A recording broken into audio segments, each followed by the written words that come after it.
শিক্ষার্থীবৃন্দ, আজ আমি একাদশ দ্বাদশ শ্রেণীর পদার্থবিজ্ঞান দ্বিতীয় পত্রের ষষ্ঠ অধ্যায় জ্যামিতিক আলোক বিজ্ঞান নিয়ে আলোচনা করব। জ্যামিতিক আলোক বিজ্ঞানের আজকের আলোচ্য বিষয় প্রিজম। আমরা আজ এই প্রিজম নিয়ে আলোচনা করব। এই প্রিজম কি আমাদের আগে জানতে হবে। প্রিজম কি? প্রিজম হলো দুটি হেলানো তল দ্বারা যে স্বচ্ছ সমসত্ব প্রতিসারক মাধ্যম সৃষ্টি হয় তাকে আমরা বলি প্রিজম। কেমন? আমরা যদি একটু চিত্র এঁকে দেখি,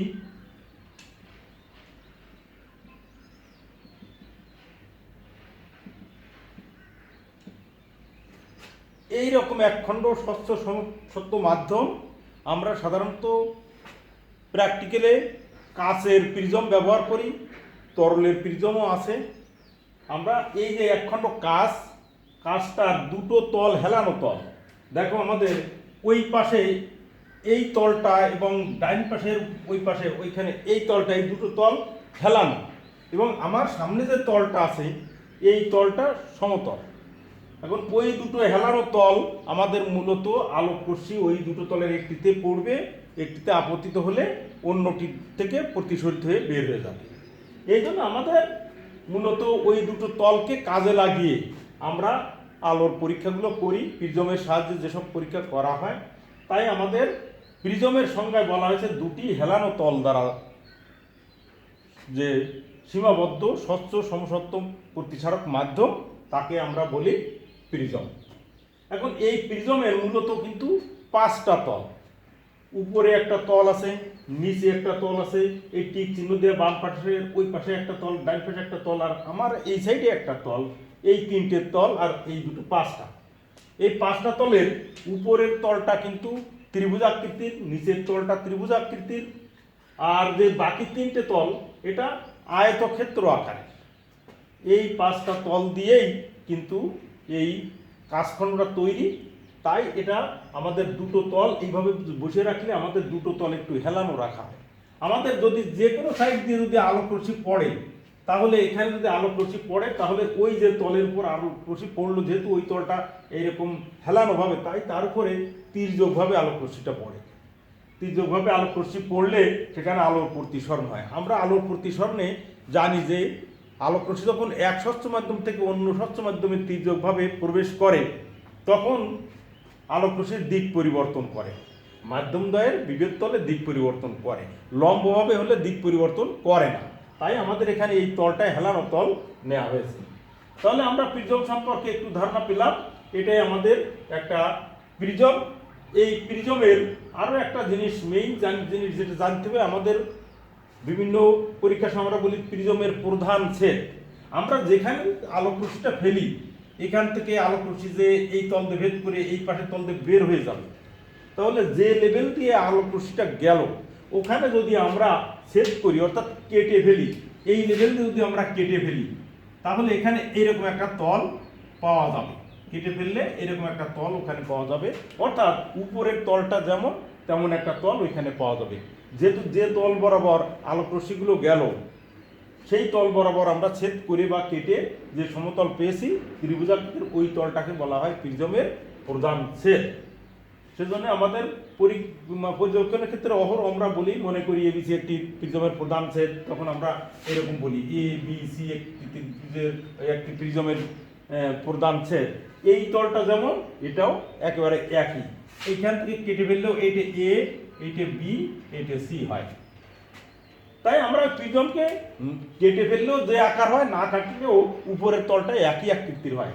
সেজন্য আমরা এই প্রিজমের যখন আমরা ম্যাথমেটিক্যাল ক্যালকুলেশনগুলো করি বা আলোক রশ্মির পরীক্ষাগুলো করি, আমরা এরকম ত্রিভুজ আকৃতির করি, কারণ এইখানে আমাদের যে তলটা, এই তলটা ত্রিভুজ আকৃতির, এখানে আলোক রশ্মি এভাবে যাবে, এখান থেকে বেঁকে যাবে, এখান থেকে বেঁকে যাবে, এইভাবে যাবে। এটা হলো আমাদের প্রিজমের প্রধান ছেদ। এবার এই প্রিজম আমরা সচরাচর দেখি কি কাজে লাগে। আমাদের আলোর বিস্ফোরণের ক্ষেত্রে এই প্রিজম আমরা ব্যবহার করি। আলোর বিস্ফোরণ মানে আলোক রশ্মি যদি প্রিজমের উপরে পড়ে, যদি সূর্যের আলো পড়ে, অর্থাৎ সাদা আলো পড়ে, তাহলে এই রশ্মি যখন এই বায়ু মাধ্যম থেকে কাচ মাধ্যমে ঢুকবে তখন সেখানে আমরা জানি কি দিক পরিবর্তন করে যাবে এবং সেখানে দিক পরিবর্তন করে বেঁকে যাবে। তা এই ক্ষেত্রে আমাদের এই যে সাদা আলো, আমরা জানি সাদা আলো মানে তার ভিতরে 7টা রঙই আছে। আমরা জানি ভিপজিওর বা বেনিয়া সহ কলা, এই 7টা রঙই ভাগ হয়ে যায় এখান থেকে প্রিজমের ভিতর দিয়ে যখন যাবে। আমরা প্রিজমের প্রধান সেটটাকে যদি আলাদা করে অঙ্কন করি তাহলে আমাদের একটু বুঝতে সুবিধা হবে। মনে করো এইটি হলো আমাদের সাদা আলো। এই আলোটা যখন এই কাচ মাধ্যমে ঢুকলো তখন ওখানে তির্যকভাবে ঢুকেছে, এই তলের উপরে তির্যকভাবে পড়লো, ওখানে দিক পরিবর্তন করবে। আমাদের ওখানে প্রতিসরণের সংখ্যা আছে নির্দিষ্ট রঙের আলোর জন্য, কিন্তু আমাদের এখানে 7টা রঙের আলো। এই সাদা রং মানে 7টা রঙের আলো। এই 7টা রঙের আলো যখন পড়ে তখন 7টা রঙের আলোর প্রত্যেকটার তরঙ্গ দৈর্ঘ্য ভিন্ন। আমরা জানি আলোর বেগ c = f ল্যাম্ডা, অর্থাৎ f হলো আলোর কম্পাঙ্ক আর ল্যাম্ডা হলো তরঙ্গ দৈর্ঘ্য। এখন এই যে আলোর তরঙ্গ দৈর্ঘ্য বেশি সেই আলোর বেগ বেশি এবং সেই আলো কিন্তু বিচ্যুত হয় কম।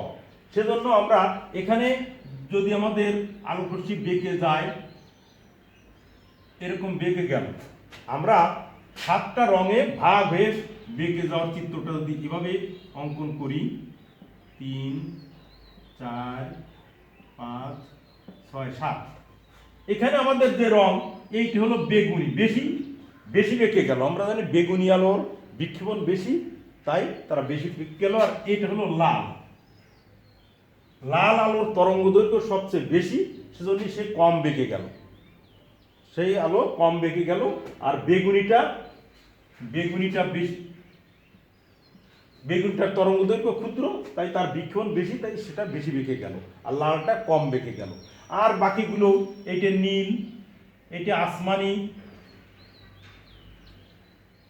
আর এইটা সবুজ, এইটা হলুদ, এইটা কমলা, এটা লাল। আর এইরকম প্রিজমের মাধ্যমে কোনো সাদা আলো বা কোনো যৌগিক আলো অর্থাৎ যে আলোর ভিতরে একাধিক রং নিশ্চিত আছে, সেই আলো পড়ে তখন প্রিজমের ভিতর গেলে রঙগুলো বিশ্লিষ্ট হয়ে পট্টির সৃষ্টি করে। এখান থেকে যখন নির্গত হবে, সেখানে নির্গত হলেও আমাদের সব রঙগুলো আলাদা আলাদা হয়ে যাবে। এখানে যদি আমরা পর্দা রাখি, পর্দার উপরে এখানে কিন্তু সেই লাল এইটি আর বেগুনি এইটি আমাদের একটা স্ট্রাইপ মতন বিভিন্ন কালারের স্ট্রাইপ অর্থাৎ পট্টি সৃষ্টি হবে। এভাবে আমরা আলোর মিশ্রণ ওই প্রিজম দ্বারা করে থাকি। এখানে আর একটা জিনিস আছে বিচ্যুতি কোণ আমাদের অহরহ লাগে। বিচ্যুতি কোণ, আমরা বিচ্যুতি কোণ বললে বিচ্যুত হয়ে গেল, অর্থাৎ যে পথে যাওয়া কথা সে পথে না গিয়ে অন্য পথে বিচ্যুত হয়ে গেল। এই ক্ষেত্রে আমাদের এই যে আলোকটা এখানে এদিকে গেল, আমার এই সাদা আলো এর ভিতরে যত রঙে আছে সবই এই দিকে যাচ্ছিল, ওর যাওয়া কথা ছিল এই সোজা যাওয়ার কথা ছিল, কিন্তু না গিয়ে বেঁকে এদিকে গেল। যদি আমি একটা রশ্মিকে দেখি, এ পথে তার যাওয়া কথা ছিল, না গিয়ে এখানে একবার বেঁকে গেল, এখানে আর একবার বেঁকে গেল, অর্থাৎ সে বেঁকে সর্বশেষ এইভাবে নির্গত হলো। একে পিছন দিকে টানলে এখানে যে কোণটা সৃষ্টি হলো এইটাকে আমরা বলি বিচ্যুতি কোণ এবং তাকে ডেল্টা দ্বারা সুস্থ করি। অর্থাৎ যাওয়া কথা এদিকে, গেল এদিকে, তাই এটাকে পিছনে বর্ধিত করলে আর এটাকে সামনে বর্ধিত করলে যে কোণটা সৃষ্টি হলো এইটা হলো বিচ্যুত কোণ। অর্থাৎ আলোকরশ্মি এই পথে যাওয়া কথা কিন্তু বেঁকে বিচ্যুত হয়ে এই পথে গেল, এই যে কোণে বিচ্যুত হয়ে গেল এটাকে বলি আমরা বিচ্যুতি কোণ। এবার আমাদের আলোচ্য বিষয় হলো এই প্রিজমের এই বিচ্যুতি কোণের রাশিমালাটা কেমন হবে, আমরা সেটা প্রতিপাদন করব। তাহলে আমরা একটা প্রিজমের প্রধান ছেদ অঙ্কন করি। এ বি সি একটা প্রিজমের প্রধান ছেদ। মনে করি একটি আলোক রশ্মি পি কিউ আলোক রশ্মি এই এ বি হেলানো তলে আপতিত হলো, হয়ে সেখান থেকে বেঁকে এদিকে গেল, কিউ আর পথে বেঁকে গেল। এখান থেকে বেঁকে যখন আবার বায়ু মাধ্যমে চলে গেল, এখানে বায়ু থেকে কাচ, কাচ থেকে বায়ু। আমরা জানি ঘন মাধ্যমে কোণ ছোট হয়, হালকা মাধ্যমে কোণ বড় হয়। আমাদের এই যে বেঁকে যাওয়ার হিসাবটা এখান থেকে আবার এই যে বেঁকে এই পথে গেল। এখন এই যে আমি বেঁকে দিলাম, আমি তো ইচ্ছে মতো যে কোনো দিকে বাঁকালে হবে না। এখানে যে বিন্দুতে আপত্তি হলো সেখানে যদি আমরা একটা লম্ব টানি, এখানে যদি একটা লম্ব টানি, তাহলে এই লম্বর সাথে এই আপতিত রশ্মি যে কোণ উৎপন্ন করে এটাকে বলে আপতন কোণ। আর এই প্রতিসরণ কোণ, এইটি হালকা মাধ্যম বায়ু থেকে কাছে গেল। তাহলে আমরা জানি ঘন মাধ্যমে কোণ ছোট হয়, তাই একটা বেঁকে এই অবিলম্বের দিকে বেঁকে আসছে। এটা তো যাওয়ার কথা ছিল সোজা এই পথে, তার চলে যাওয়ার কথা ছিল, কিন্তু সে বেঁকে অবিলম্বের দিকে বেঁকে এদিকে আসলো, কোণটা একটু ছোট হয়ে গেল। এইটাকে যদি আমরা আয়ন দিয়ে প্রকাশ করি আপতন কোণ, আর এইটাকে এই তলের জন্য প্রতিসরণ কোণ আর অন দিয়ে সূচিত করলাম। এবার এখান থেকে দেখো আবার আলোক রশ্মি যখন বায়ু মাধ্যমে কাছ থেকে বায়ুতে বেরিয়ে গেল, তখন ঘন থেকে হালকা গেল। এই অবিলম্ব থেকে এটা যাওয়ার কথা ছিল এই সোজা, কিন্তু অবিলম্ব থেকে দূরে সরে এই কোণটা বড় কোণ সৃষ্টি করলো। এটা বিচ্যুতি প্রতিসরণ কোণ। এটাকে আমরা I2 দ্বারা প্রকাশ করি, আর এইটাকে R2 দ্বারা প্রকাশ করি। কাছের ভিতরের কোণ দুটোকে R দ্বারা, আর বায়ুর ভিতরের কোণ দুটোকে আমরা I দ্বারা প্রকাশ করছি। তাহলে এই তলের জন্য আয়ন আপতন কোণ, R1 প্রতিসরণ কোণ, আর এই তলের জন্য R2 আপতন কোণ আর I2 প্রতিসরণ কোণ। এখন এই দুটো লম্বকে যে বিন্দুতে মিলিত হলো আমি নাম দিলাম এই বিন্দু O। এখন এই যে আমাদের বিচ্যুতি কোণের রাশিমালা বের করব, তাহলে আমাদের বিচ্যুতি কোণটা কই সেটা আমরা আগে আইডেন্টিফাই করি। আমাদের এইটা আপতিত রশ্মি, এটাকে আমরা বর্ধিত করে দিলাম সামনের দিকে। আমরা বিচ্যুতি কোণের সংখ্যায় যেমন আপতিত রশ্মিকে সামনের দিকে বর্ধিত করেছি। আর এই যে নির্গত রশ্মি দুইবার প্রতিসরণ ঘটার পরে যেটা হলো ফাইনাল প্রতিসরণ, সেখান থেকে সেটাকে আমরা পিছনের দিকে বর্ধিত করে দিলাম। পিছনের দিকে বর্ধিত করলে এই যে কোণটা সৃষ্টি হলো, এই কোণটা হলো আমাদের, এইটা হলো ডেল্টা বিচ্যুতি কোণ। এই কোণটা হলো আমাদের ডেল্টা বিচ্যুতি কোণ। তাহলে আমাদের আপতিত রশ্মি ছিল PQ, এই কাছের ভিতরে QR পথে গেল, আবার কাছ থেকে বেরিয়ে গেল RS পথে নির্গত হলো। তাহলে আমাদের এই আলোক রশ্মির সমগ্র পথ PQRS। এখন আমরা এই বিচ্যুতি কোণ ডেল্টা, এইখানে যদি আমরা NQO এবং N-RO এই লম্বটার নাম দিলাম, আর এখানে একটা নাম দিয়ে দিলাম মনে করি T। এই PQ কে T পর্যন্ত বর্ধিত করেছি।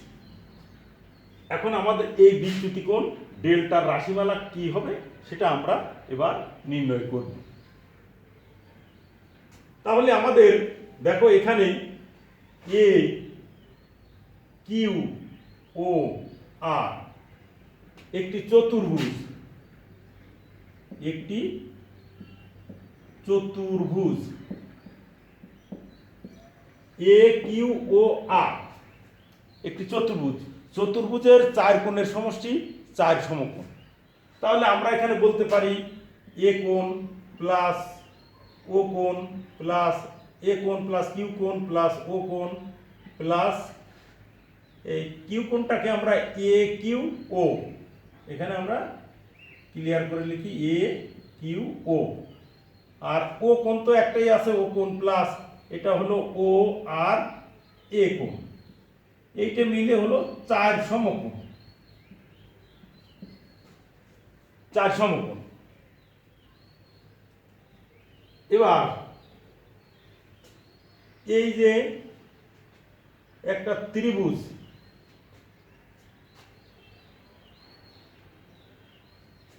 এই যে ত্রিভুজ এখানে আমাদের এই রেখাটার ঠিক উপরে একটা ত্রিভুজ গঠন করেছে।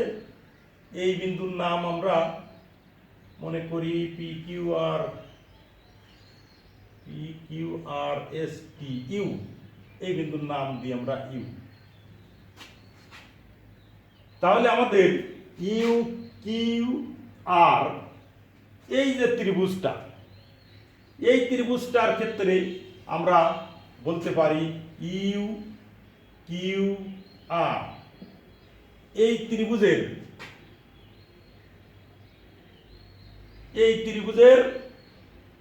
বহিস্থ কোণ, এই ত্রিভুজের বহিস্থ কোণ, যে কোনো একটা ত্রিভুজের যদি একটি বাহুকে বর্ধিত করা হয় তাহলে বাইরে যে কোণটা সৃষ্টি হয় এটাকে আমরা বলি ত্রিভুজের বহিস্থ কোণ। আর এই বহিস্থ কোণের পরিমাণ আমরা স্কুল থেকে জেনেছি, বহিস্থ কোণের পরিমাণ এই অন্তস্থ কোণের বিপরীত কোণ হলো এইটা আর এটি, এই দুটো কোণের যোগফলের সমান। তাহলে আমাদের এখানে ডেল্টা কোণ হবে, এর অন্তস্থ বিপরীত কোণ হলো এইটে আর এইটি। তাহলে আমাদের এই ইউ কিউ আর ত্রিভুজের বহিস্থ কোণ ডেল্টা ইকুয়াল আমরা লিখতে পারি ইউ কিউ আর কোণ প্লাস ইউ আর কিউ কোণ, অর্থাৎ এই কোণ প্লাস এই কোণ। আবার এইখানে যদি আমরা এইটের লম্ব আর এটাকে সোজা টেনে দেখি তাহলে এই পুরো কোণটা আর এই পুরো কোণটাই আমাদের সমান। তাহলে আমাদের এই ছোট কোণটা, এই আয়ন কোণ থেকে যদি এই আরন কোণ বাদ দিই তাহলে আমাদের এই ছোট কোণটা পাওয়া যাবে, কারণ এই আরন প্লাস এই ছোট কোণ অর্থাৎ ইউ কিউ আর এই কোণ যোগ আরন কোণ মানে এই দুটোর সমষ্টির বিপরীত কোণ আয়ন, অর্থাৎ আয়ন সমান এই আরন আর ইউ কিউ আর কোণের সমান। তাহলে ইউ কিউ আর কোণ সমান আয়নের থেকে আরন বাদ দিলে সমান হবে। তাহলে আমরা এখান থেকে লিখতে পারি আয়ন মাইনাস আরন। একই রূপে এইখানেও আমাদের I2 কোণের থেকে R2 কোণ বাদ দিলে এখানে I2 বিয়োগ R2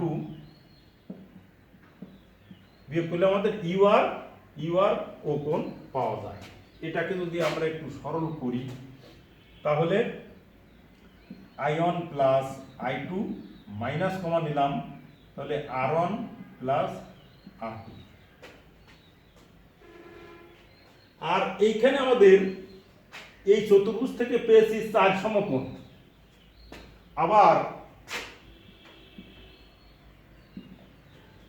আবার কিউ ও আর এই নিচের ত্রিভুজ কিউ ও আর এই ত্রিভুজ থেকে আমরা জানি 3 কোণের সমষ্টি 2 সমকোণ। অতএব আর কিউ ও কোণ প্লাস কিউ আর ও কোণ প্লাস ও কোণ ইকুয়াল 2 সমকোণ, এটা আমরা বলতে পারি।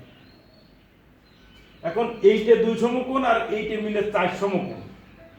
এখানে একটা জিনিস আমরা দেখতে পাই, এই চতুর্ভুজের এ কিউ ও কোণ, কারণ এইটা হলো এই তলের উপরে লম্ব, তাহলে এ কিউ ও কোণ এইটা হলো সমকোণ। আবার ও আর কিউ কোণ, ও আর এ কোণ এটাও সমকোণ, অর্থাৎ এটাই এক সমকোণ। তাহলে এইটা আর এটা যদি এক সমকোণ হয়, এটাও এক সমকোণ এটাও এক সমকোণ, তাহলে এই 2 সমকোণ যদি এর থেকে বাদ দিই তাহলে আমাদের এই কোণ আর এই কোণ মিলে হয় বাকি 2 সমকোণ। তাহলে আমরা আবার লিখতে পারি আবার এ কোণ প্লাস ও কোণ ইকুয়াল 2 সমকোণ। এইটাকে যদি আমরা 1 নম্বর সমীকরণ আর এটাকে 2 নম্বর সমীকরণ, আমাদের এইটাকে 1 নম্বর দিই, এটা 1 নম্বর, এটা 2 নম্বর, এটা 3 নম্বর।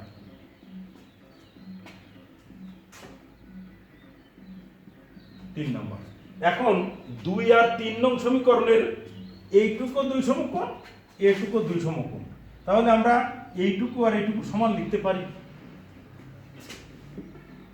তাহলে আমরা এবার লিখতে পারি অতএব আর কিউ ও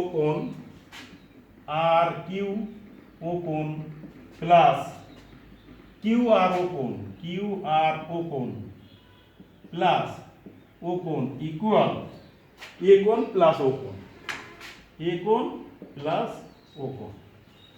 উভয় পক্ষ থেকে আমরা এই ও কোণ আর ও কোণটা বাদ দিলাম, তাহলে আমাদের ওই এ কোণ ইকুয়াল আর কিউ ও কোণ প্লাস কিউ আর ও কোণ।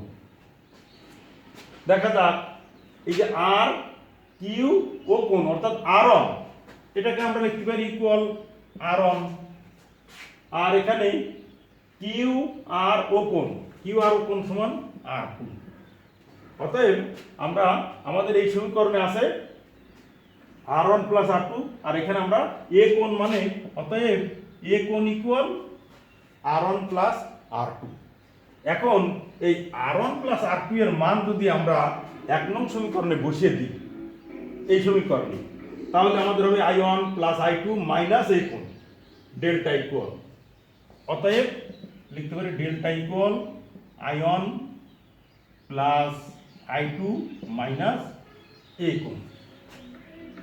এখানে এ দিয়ে কোণের চিহ্ন দিলেও হবে, না দিলেও সমস্যা নাই। এটা হলো আমাদের বিচ্যুতির রাশিমালা। আমরা এটাকে 4 নম্বর সমীকরণ দিয়ে রাখবো। আমরা প্রিজমের ক্ষেত্রে বিচ্যুতির রাশিমালা নির্ণয় করব, এটা আমাদের বিচ্যুতির রাশিমালা হয়ে গেল। এখন আর একটা জিনিস আছে ন্যূনতম বিচ্যুতি। আমাদের ন্যূনতম বিচ্যুতি আমরা এখানে একটু নোট করে রাখি, আমাদের এগুলো মুছি, আমাদের যেটা যেটা লাগবে এখানে এ সমান আর ওয়ান প্লাস আর টু এটা থাক, আর ওইটি থাকলো, আর এগুলো আমরা মুছে ফেলি।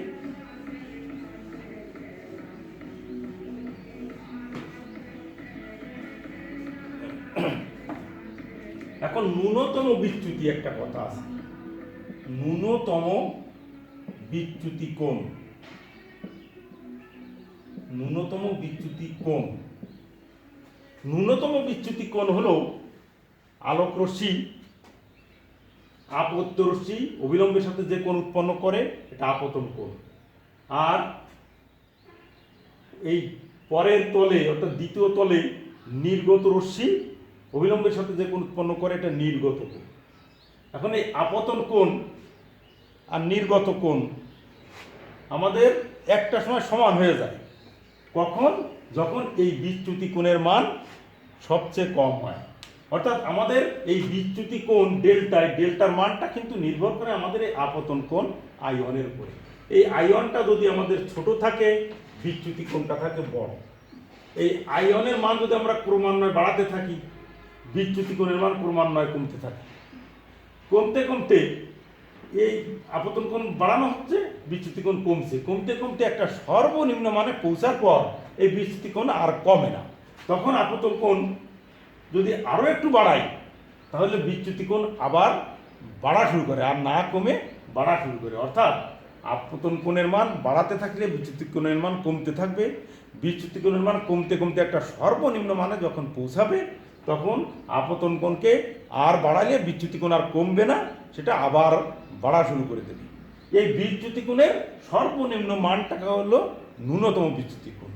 আর প্রিজমটাকে এই ন্যূনতম বিচ্যুতি কোণের অবস্থানে যদি আপত্য রশ্মি রাখা হয়, আপত্য রশ্মিকে এমনভাবে সেট করেছি যে এখানে কোণটা ন্যূনতম বিচ্যুতি কোণ হলো, তখন প্রিজমটাকে যে অবস্থানে আসে, আমরা এই কোণগুলো সাধারণত প্রিজমকে ঘুরায় ঘুরায় করি।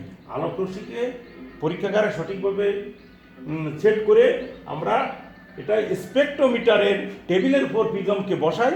এই টেবিলের উপর বসানোর পরে টেবিলটাকে আস্তে আস্তে ঘুরাই, তাহলে আমাদের এই তলটা আস্তে আস্তে ঘুরতে থাকে, অর্থাৎ আমাদের আপত্য রশ্মি আর অবিলম্ব ক্রমান্বয়ে সরতে থাকে, আপতন কোণ বৃদ্ধি পেতে থাকে। আমরা এইভাবে আমাদের ন্যূনতম বিচ্যুতি কোণ নির্ণয় করি।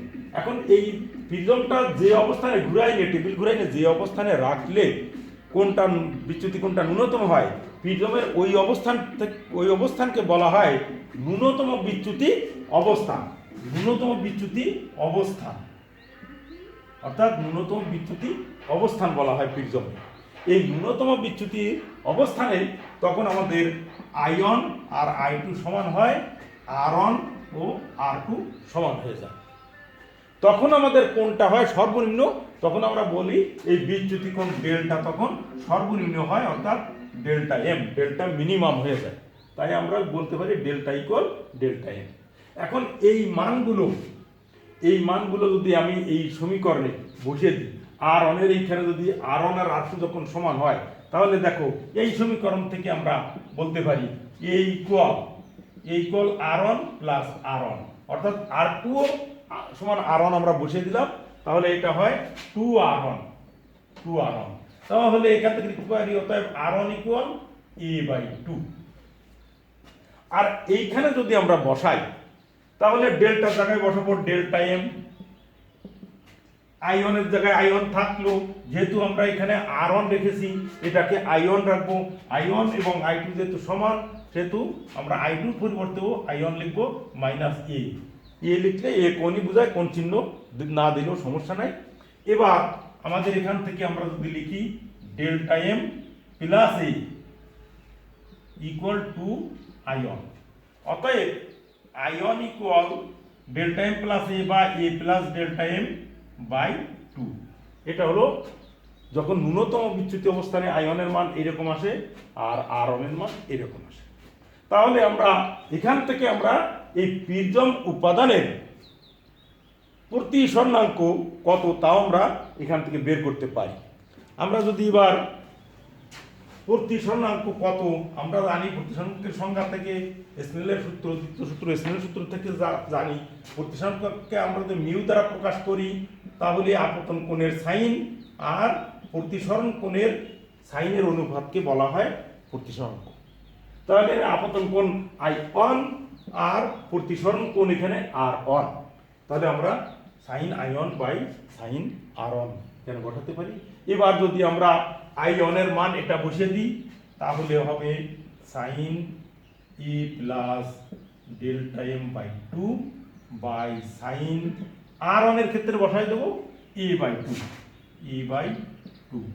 অতএব প্রতিসরণ mu equal sine E plus delta M by 2 by sine A/2। এটা হলো আমাদের প্রিজমের উপাদানের প্রতিসরণের রাশিমালা। শিক্ষার্থীবৃন্দ, তোমরা তাহলে প্রিজম কি, প্রিজম দ্বারা আমরা কি কি করি তার কিছু আলোচনা শুনলে, তারপরে এই প্রিজমের ক্ষেত্রে বিচ্যুতির রাশিমালা কি সেটাও আমরা নির্ণয় করলাম। বিচ্যুতি যখন ন্যূনতম বিচ্যুতি অবস্থানে থাকে তখন আমাদের প্রতিসংখ্য কত হয়, বা R1 সমান A/2 হয়, I1 সমান A plus del M by 2 হয়, আর mu equal sine A plus del M by 2 হয়, আর বাই সাইন A/2।